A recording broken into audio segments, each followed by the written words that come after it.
Hi hello everyone, সবাই কেমন আছো? আশা করছি সবাই খুব ভালো আছো, আমরাও ভালো আছি।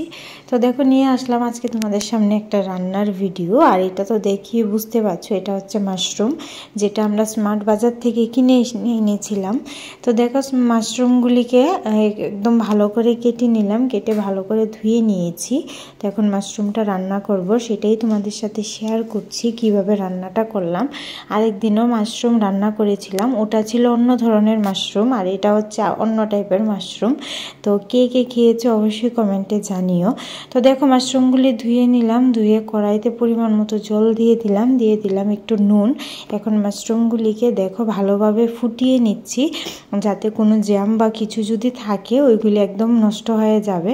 তো ভালো করে ফুটিয়ে নিচ্ছি, আর এটা ফুটিয়ে নিয়ে করাই ভালো। তো যাই হোক, এখানে পেঁয়াজ কেটে নিলাম, পরিমাণ মতো আদা রসুন নিয়ে নিলাম, আর এখানে ছোট ছোট টুকরো করে আলুও কেটে নিলাম।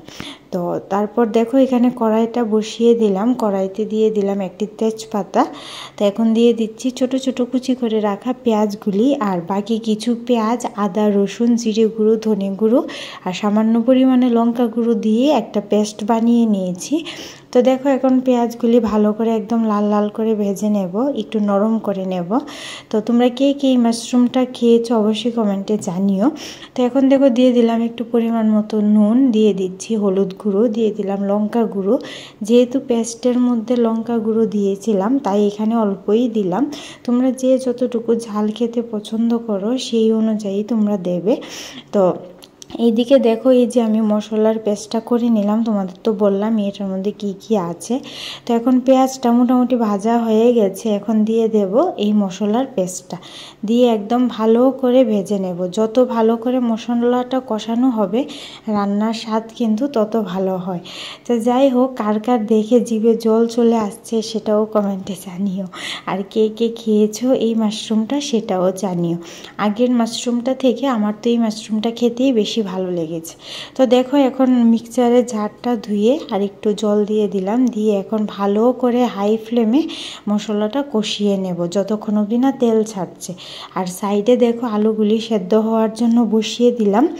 আর এখানে দেখো পরিমাণ মতো 2 চামচ নিয়ে নিলাম টক দই, এটার মধ্যে টক দইও দেব। তোমরা টক দই না থাকলে টমেটো পেস্ট করেও দিতে পারো।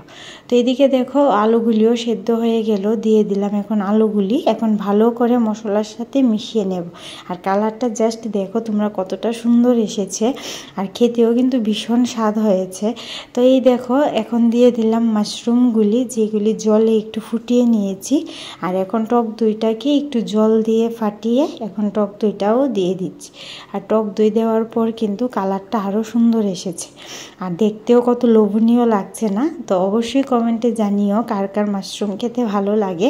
আমার তো আগের মাশরুমটা থেকে এই মাশরুমটা খেতে ভালোই লেগেছে। তো দেখো এখন দইটা দিয়ে দিলাম, এখন ভালো করে একটু হাই ফ্লেমে ভালো করে একদম মাখো মাখো করে নেব। আর দেখতে কতটা সুন্দর লাগছে, মানে আমার এখনও জিভে জল চলে আসছে। তো এই দেখো আমার রান্না একদম কমপ্লিট, আর একদম মাখো মাখো করে নিলাম, কোনো ঝোল ঝোল রাখিনি। এই রান্নাটা, এই মাশরুমের তরকারিটা গরম ভাতের সাথে 1 চিড় লেবু দিয়ে খেতে কিন্তু দারুণ লাগবে। তোমরা অবশ্যই ট্রাই করে দেখো। তো এই দেখো মাশরুম রান্না কমপ্লিট।